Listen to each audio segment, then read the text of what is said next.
This is the Google Pixel Fold. Now, I've been using the Pixel 7 Pro as my everyday phone for about the past year. So when Google asked to sponsor this video, I honestly thought I kind of like my candy bar phone, as Michael Fisher calls him. But then I thought, you know what, maybe it is time to switch to a folding phone. And then, I kid you not, like you can't make this up, 1 hour after I unboxed this new folding phone, I dropped an electric scooter on my Pixel 7 Pro and cracked the screen. Like, that's actually what happened. But luckily, I already switched everything over to this. I mean, I guess if there's ever a sign that I was supposed to switch to a folding phone, I think that would be it. But now that I've been using this for a little while, there's a lot to love about this phone. And here are 20 of the coolest and most interesting features and tips that you need to know when you start using a Google Pixel Fold. Now, I'm splitting this in 3 different categories.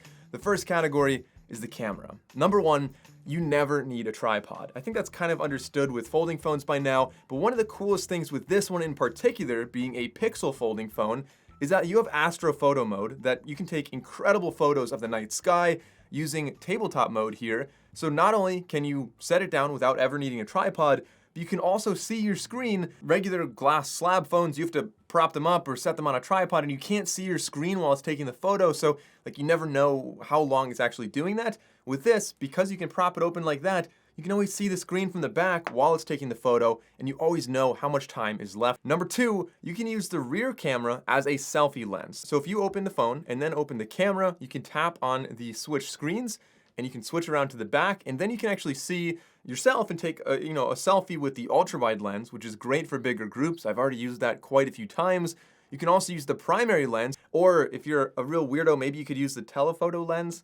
I don't really think that's a selfie lens, but you know what? It's an option if you want it. And tying in with that, number 3, you can use palm gestures to take photos with the rear camera. So you can set it up like this, or of course like this, so in either orientation, and then all you have to do is set a 10-second timer, hold up your palm. Once it sees that, it will take a photo, so you don't have to like press it and then run back and get it to focus on you. Just so much easier, especially with group photos. Moving into number 4, I mean, I love folding phones, but finally being a Pixel folding phone gives us some really unique Pixel features that we've been seeing exclusively on other Pixel phones, like Magic Eraser, for example, where if I take a photo and I don't like something in the background, I can simply circle it. Google uses AI magic, erases it, and then you have a photo that nobody would ever know had some obstacle in the background. Maybe somebody photobombed you, maybe something was going on, like whatever it was, you can make your best photo very easily here. But cameras aren't just for saving memories, and the rear cameras aren't the only ones on here. The interior camera, the selfie lens there, is actually really useful when you're in tabletop mode using Google Meet. So if you have a meeting, you can just prop it up like this. You don't have to balance your phone on something. You can have a meeting, everything's right there, and on top of that, because it's a Google app, it's going to be really, really optimized for this phone. So you have a nice split screen view. On the bottom, all the controls for the meeting, and on the top, all the participants. You can see yourself. Tabletop mode and Google Meet really work well together. But there are quite a few other apps that also work well in their own split screen mode. We'll talk about that a little bit later in the video.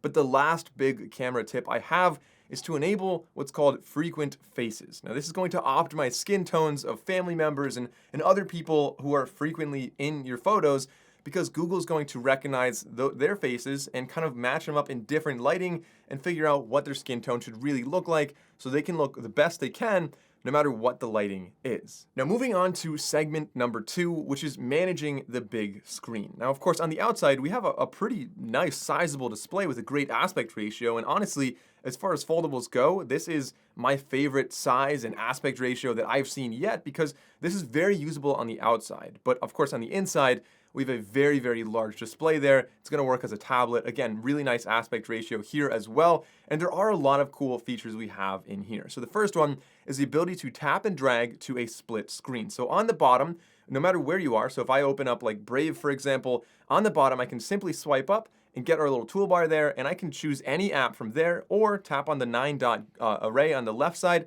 and choose any other app. And all I have to do is simply click or tap and drag it over to one side, and I now have a split screen view, and I can see one app on one side and one app on the other. And another cool feature that I think a lot of people don't know about is in the middle, that little gray bar that separates the two. If you double tap that, it'll switch the apps on which one is which side. Another way you can actually open apps in split screen view, of course, is just to simply tap and hold on it from the home screen and tap on the little split screen view, and that'll automatically put it on one side, and then you can choose from your other recent apps that are open to be on the left side, or you can choose, again, any app from your app drawer. Now, I already mentioned the taskbar. Speaking of that, customizing your taskbar is actually really beneficial because not only is it going to be on the bottom of your home screen, but you really should be using it no matter where you are in the interface with this big screen.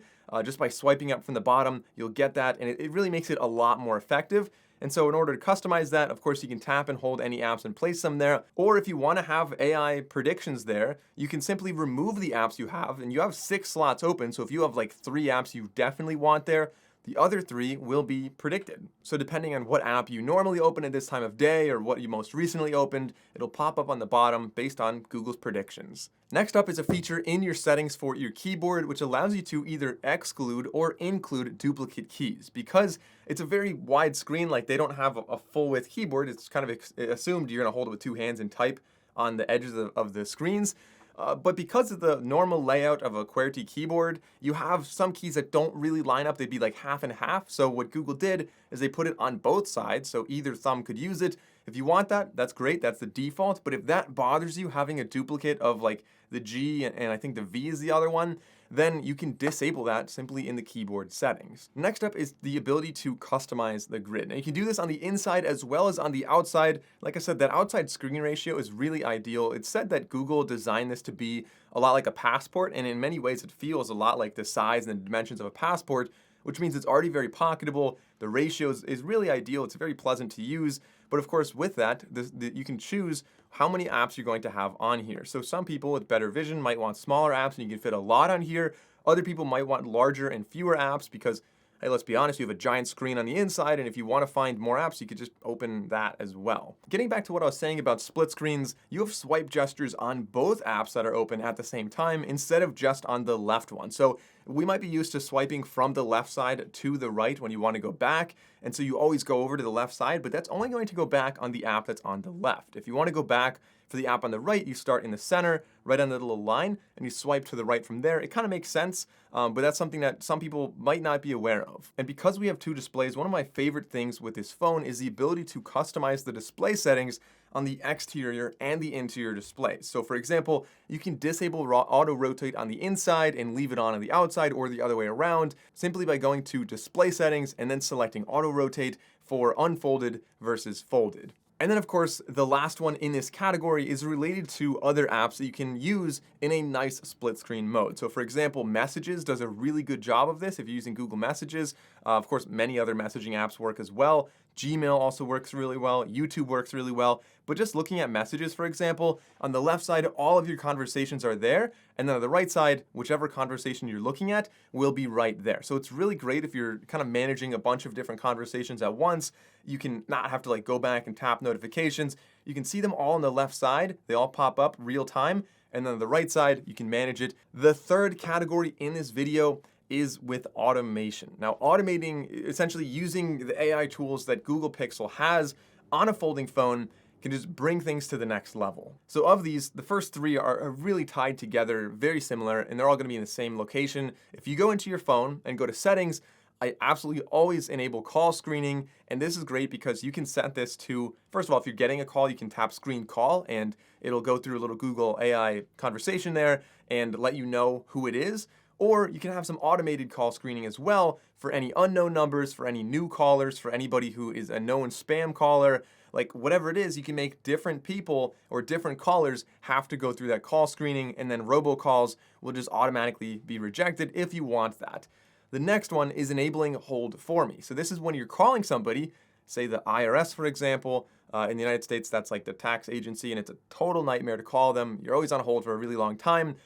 But Google can hold for you. So you don't have to listen to music the entire time. You tap hold for me, it's staying on hold, you don't have to listen to anything, and when somebody starts talking, your phone will ring and you can pick it up and get right back to the conversation. Tying in with that, again, when you're calling something like the IRS, you can enable Direct My Call, which gives you all of the options basically at once without having to listen to press 1 for this, press 2 for that, all the way to press 9. This, if it's, if you've called before, if anybody else using a Google phone has called that number before, all the options will pop up just at once, and you can speed through that really, really quickly.